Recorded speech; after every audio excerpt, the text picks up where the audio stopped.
Hello, corporate busters. Welcome to my channel. Let's scrap corporate crap. The modern corporate world can be a toxic and oppressive environment. On Let's Scrap Corporate Crap channel, we'll be looking at the 67-minute Nelson Mandela celebration. Today, South Africa is celebrating the hero that has changed lives for better. The heroes that sacrificed who they are to make us a better people in this country. However, we are sitting with quite a lot of questions that needs to be answered. And we can only answer these questions together. On Let's Grab Corporate Crap channel, we are talking about the things that no one wants to talk about. Remember to like, share, and subscribe. Oh yes, my corporate crap busters. South Africa is celebrating 67 minutes of the Mandela Day. And I must admit, it's the perfect time to ask, what exactly have we liberated? We wave our flag, sing our songs about unity, and celebrate the Mandela legacy. Yet, and this is just a yet, if you look behind that glittering veneer, the reality is starkly different. We've come so far, yet 63% of Black South Africans still live below the poverty line.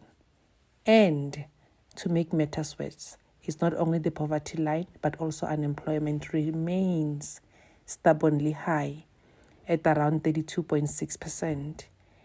And what makes this scary corporate cap busters is that it is mainly young, indigenous Africans that are going through this unemployment rate, causing quite a lot of discouragement. Yes, Mr. Nelson Mandela once said, this was a rainbow nation. But today, the rainbow feels more like a mirage. Beautiful on paper, but only the few are experiencing it. It is elusive in practice. We've celebrated historic milestone as a country and as a people. But what about the systematic injustice that have persisted for over 3 decades? I mean, kids that were born during the elections, many of them today are wandering in the neighborhoods with no purpose. What will it really take for South Africans' elite to lose their grip on the economy? I'm talking about those that are entitled, those that are born into privilege. And why are they so terrified to lose this grip? That's food for thoughts right there, right? Let's reflect a little bit on South African history. South Africa has been experiencing freedom for almost plus minus 35 years. It is undeniable that we've made significant strides. Peaceful, free elections, a new constitutions, and a sense that things will change. But the truth is, and this is food for thought, this is where the tea lies. The truth is, the distribution of wealth has remained shockingly unequal. According to the World Bank, the top 10% of South Africans owns around 85 to 90% of the country's wealth. And yet they go around to countries like the US and say they have been victimized. They're so greedy, they never even think of the bottom 60%. So let's talk about this. If this is not inequality, if this is not injustice, what will inequality and injustice be? When are we going to stay back and watch? The systematic injustice divides the have and the have not. And doesn't only do that, but the systematics divide that have been reinforced by policies. Our policies are unequal. Corporate practices and historical legacies. It's a system that is rooted not only in Ubuntu, but in the Western capitalist model. one that prioritizes individuals' wealth over community well-being. And that is not the Ubuntu. That is not what we pride ourselves as a Rainbow Nation. And listen to this one. The problem isn't just greed, but the ideology that sustains it. There's an ideology that sustains and massages greed. The elite's fear of losing power stems from the fact that their worth and identity are intertwined with with oppressive structures.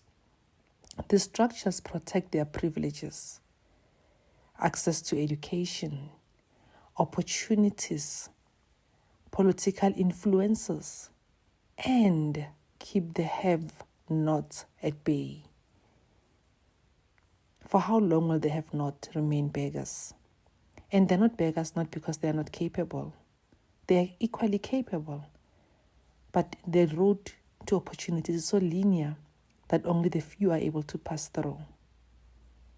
They have fear dismantlings. And the question is why? Without systematic injustice, their dominance will be unsustainable. So the big question is, as we're doing the 67 minutes of Nelson Mandela, what is the Rainbow Nation? And what about the Rainbow Nation? We pride ourselves on it, but fact tells a different story. Despite our unity in diversity slogans, 27%, and this is a very huge number, 27% of Black South Africans still experiences unemployment, while only 2% of Caucasians are unemployed, and by choice, by the way. And many are restricted, which is Black people, by inadequate access to quality educations, healthcare systems, and economic opportunities. Only the few experience opportunities that changes their lives, but most life-changing experiences, you are born into it. Is our system truly open for all, or only for the elite? Those who control the banks, the corporations, the land, and the mines are the ones that have experienced their own nation. That's food for thought right there, right? In conclusion, what kind of economic system do we have? Is it aligned with Ubuntu, or is it westernized? Is it a collective one, or is it individualistic? This calls for a community and care. Is it a reflection of Western ideals?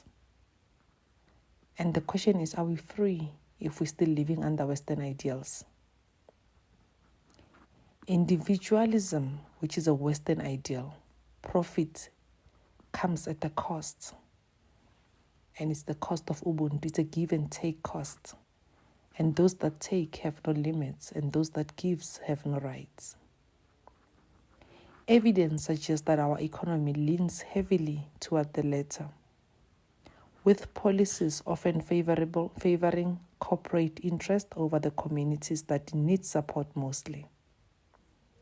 This structural biases perpetuates the gap, making it nearly impossible for the have-nots to climb the ladder, unless they are lucky or connected. And the lucky means they have to compromise their soul. They have to sell their identity to be deemed as lucky. What must the have-nots do to join the haves? Is it just about working harder? Or is it about dismantling the very system that keeps them down? And the question again is, how do they dismantle it? Do they need force? Because surely wisdom never put us where we're supposed to be. Education is still grappling with where we should be. The critical question is, will the elite recognize that their power depends not on oppressing others, but on building an inclusive economy rooted in Ubuntu principles? I am because you are. That is what the Ubuntu says. Where community, shared prosperity, and equality aren't just ideals, but realities. The revolutionary begins when we challenge the very foundation upon which our economy stands. Because, and I need us to engage in this one, because unless we confront systematic injustice heads on, all our celebration of freedom and reconciliations risk being hollow. And this is a topic of contention. None of us wants to discuss it publicly. We talk about it privately, and we wear facades during the day. Mainly, it becomes a close over of deeper diseases. Those private and secret diseases that are killing us in silence. Poverty is one of them. So here's my challenge to you, corporate crepbusters. As we honor the 67 minutes of Mandela, ask yourself this question. Are we truly free? How does freedom look like? Or are we merely celebrating a dream that still eludes the many? The future of this nation depends on whether we have the courage to demand a system that uplifts everyone, not just the privileged few. Because true liberation isn't just about elections or policies. It's about redefining who we are as a nation, as a community, as a collective, and as a people. Comment on my chat box. Remember to like, follow, and subscribe. I would like us to talk about the Ubuntu principle and